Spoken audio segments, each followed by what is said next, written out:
The gray mist clung to the treetops like a silent shroud as dawn broke over the jungled ridges of Richhmar Gali. It was October 13th, 1948, Eid morning. In the forward trench of a lonely listening post, Lance Knight Karam Singh tightened his grip on the rifle. Beside him crouched two sepoys, equally alert, each man acutely aware of the danger that lurked just beyond the saddle, a mere 500 yards away, where the enemy had massed on the dominating heights of the Darapari feature. For weeks, the 1st Battalion, Sikh Regiment had endured relentless shelling. The enemy held Patti 9960, Flag Hill, granting them superior observation and artillery dominance. Despite this, 1st Sikh had dug in with grim resolve. Richhmar Gali stood as the gateway to Tithwal and the Nastachun Pass, strategic ground the enemy was determined to seize, but the Sikhs had no intention of letting them through. Karam Singh's post was the first line of defense, a small knoll hidden by jungle and shadow. Though just a handful of men, their orders were clear: observe, report, delay if possible. At exactly 500 hours, the enemy opened up with a thunderous barrage. Mortars, 3.7-inch howitzers, and 25-pounders shrieked through the forest canopy, pounding the Sikh positions. The air grew thick with smoke, shrapnel, and flying debris. Trenches collapsed. Timber bunkers splintered under the sustained fire, but the soldiers held. Soon, movement stirred in the shadows.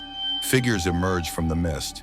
Enemy infantry, advancing cautiously through the jungle, unaware that Karam Singh's post still held. A Pakistani brigade group had been unleashed, 3 battalions strong, determined to overrun the left shoulder of the pass.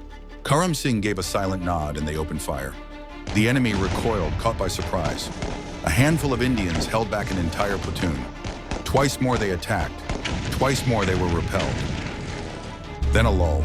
Karam's men were bloodied, each wounded, including him. Twice.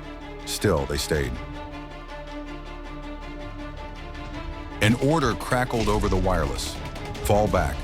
But Karam refused.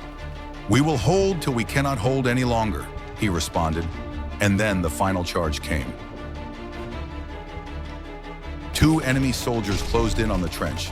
Karam's rifle was empty. Without hesitation, he leapt from cover, lunged forward, and with his bayonet, cut both men down in a blur of steel and fury. He dove back into the trench just as enemy fire erupted all around, but ammunition had run dry. Knowing the end was near, Karam lifted his 2 wounded comrades, slung across his shoulders with help from the only unwounded Jawan, and withdrew under fire, blood trailing, limbs burning, carrying him back through the jungle toward the company position. His resistance had not been in vain. The time he had bought allowed Alpha Company to prepare. Trenches were manned, weapons braced. When the enemy came, they were met with a storm of bullets and defiance. 3 times they attacked the left shoulder. 3 times they were thrown back. Major Sardar Singh, commanding Alpha Company, launched daring counterattacks on the enemy flanks, sowing confusion and panic. By afternoon, the slopes were littered with enemy dead. The Pakistanis pulled back under the weight of their losses, but they weren't done. At dawn on October 14th, another 2-company attack was launched.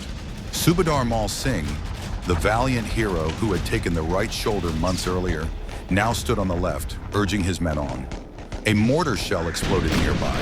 He fell, a martyr in the defense of his land. Indian artillery, 3-inch mortars from 6 Rajputana rifles, and fighter aircraft from the Indian Air Force pounded enemy positions. Reinforcements from 3rd Jat Regiment arrived, and the Sikh Regiment stood its ground through another day of vicious combat. By the evening of the 14th, it was over. The jungle fell silent, interrupted only by the cries of the wounded and the distant thump of retreating enemy bots. The Richhmar heights swallowed the remnants of what had once been a proud assault force. Over 200 enemy dead lay on the slopes. The rest had fled. Indian troops suffered heavy losses, but Richhmar Gali had held. In the days that followed, Brigadier Bikram Singh visited the battered battalion and offered heartfelt praise. The victory became a legend. The unit was awarded the battle honor Tithwal. 7 men earned the Veer Chakra. 13 were mentioned in dispatches. And Lance Knight Karam Singh, who defied an army with a handful of men, who bled and bayoneted and carried his comrades through fire, was awarded the Param Veer Chakra, India's highest military honor. Major General Thimaya, when told of the attack, smiled and said, "Poor Pakistanis. They picked the wrong battalion to fight.